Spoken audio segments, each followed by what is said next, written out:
আসসালামু আলাইকুম সুপ্রিয় নবম শ্রেণীর প্রিয় শিক্ষার্থী বন্ধুরা, আশা করি তোমরা সকলেই ভালো আছো। তোমাদের 2024 সালের নতুন যেই এনসিটিভি ইংলিশ ভিডিও রয়েছে সেই বইয়ের সমাধান দেখাচ্ছি, প্রতিটা শব্দের অর্থ সহ অনুবাদ।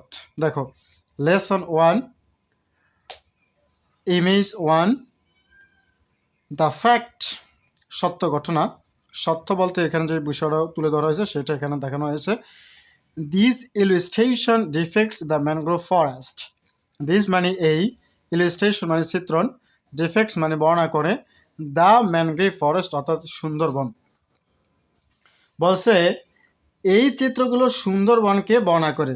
যে চিত্রগুলো দেখা রয়েছে এই চিত্রণগুলো সুন্দরবনকে বর্ণনা করে, সুন্দরবনকে বর্ণনা করে মানে বোঝায় আর কি, সুন্দরবনকে বোঝানো হয়। These mangrove forests, এই ম্যানগ্রোভ ফরেস্ট যে সুন্দরবন রয়েছে সেই সুন্দরবনের কথা বলা হয়, আর usually grown in saline muddy and partially waterlogged area. বলছে এগুলো কোথায় কোথায় জন্মায় সেটি বলছে যে লবণাক্ত, কাদা এবং আংশিক জলাবদ্ধ এরিয়া এগুলো উৎপন্ন হয় বা জন্মায়। Due to the swelling soil, বলছে লবণাক্ত মাটির কারণে, ডিউ টু মানে হচ্ছে কারণে, কোনো কিছুর কারণে, ডিউ টু সামথিং কোনো কিছুর কারণে, due to the swelling soil অর্থাৎ লবণাক্ত মাটির কারণে বা ভূমির কারণে, দ্য রুটস মানে মূল বা শিকড়, অফ দিস ফরেস্ট এই বনগুলোর মূল বা শিকড়, চিজ আর কোয়াইট স্ক্যাটার্ড, অর্থাৎ এখানে বোঝানো হয়েছে যে যে এই গাছের যে বনগুলো রয়েছে এই গাছের এই বনগুলো বা মূল বনের এই যে দিস ফরেস্ট ট্রিস, অর্থাৎ এই বনের যে গাছের রয়েছে এই বনের গাছের মূলগুলো বিক্ষিপ্ত হয়ে রয়েছে, ছড়িয়ে ছিটানো রয়েছে। And can't go deep into the soil, বলছে যে মাটির গভীরে এরা যেতে পারে না। ক্যান্ট গো মানে কোনো কিছু যেতে পারে না, ডিপ মানে গভীরে, ইনটু দ্য সয়েল মাটির গভীরে যেতে পারে না। Indonesia, Brazil, Australia and Niger account for 43% of the world's mangrove forest. বলছে পৃথিবীর ম্যানগ্রোভ রয়েছে সেই ম্যানগ্রোভের 43% রয়েছে কোথায়? ইন্দোনেশিয়া, ব্রাজিল, অস্ট্রেলিয়া এবং নাইজেরিয়াতে। লোকেটেড ইন বাংলাদেশে অবস্থিত। The Sundarban is the single largest mangrove forest in the world. কইছে পৃথিবীর মধ্যে সর্ববিখ্যাত যে সুন্দরবন রয়েছে এটা হচ্ছে বাংলাদেশের মধ্যে একটি অবস্থিত। Is recognised by the world as a UNESCO world heritage site. বলছে ইউনেস্কো ওয়ার্ল্ড হেরিটেজ সাইট দ্বারা এটি স্বীকৃতপ্রাপ্ত একটি, যেটা বাংলাদেশের মধ্যে সবচাইতে বৃহৎ একটি বন রয়েছে। আসলে বুঝতে পেরেছি।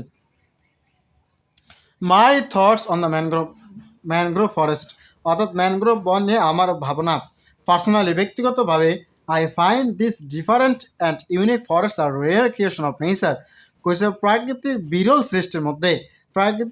সৃষ্টির মধ্যে এই বনটা হচ্ছে আলাদা এবং অনন্য। অর্থাৎ প্রাকৃতিক বিরল সৃষ্টির মধ্যে যে বন রয়েছে সেই বনের অনন্য এবং আলাদা হচ্ছে এই বনটা, যেটা আমি খুঁজে পাই।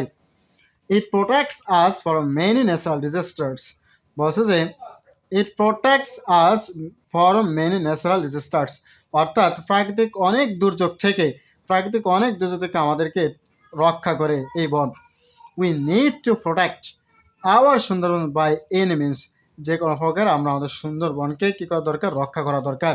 অলসো আরও the mangrove forest inspires May, mangrove বন আমাকে অনুপ্রাণিত করে টু ফাইট এগেনস্ট অল, সকল মতভেদের বিরুদ্ধে।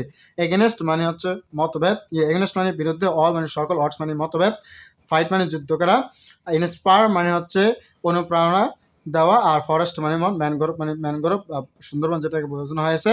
অলস মানে এই ম্যানগ্রোভ বন আমাকে আরও অনুপ্রেরণা দেয় কিসের জন্য? মতামতের বিরুদ্ধে, সকল প্রকার মতামতের বিরুদ্ধে যুদ্ধ করতে, লড়াই করতে আমাকে আরও অনুপ্রেরণা দেয়। And make my own place in the world, এবং পৃথিবীতে আমার জায়গা করে নেওয়ার জন্য অনুপ্রেরণা দেয়। আসলে বুঝতে পেরেছি।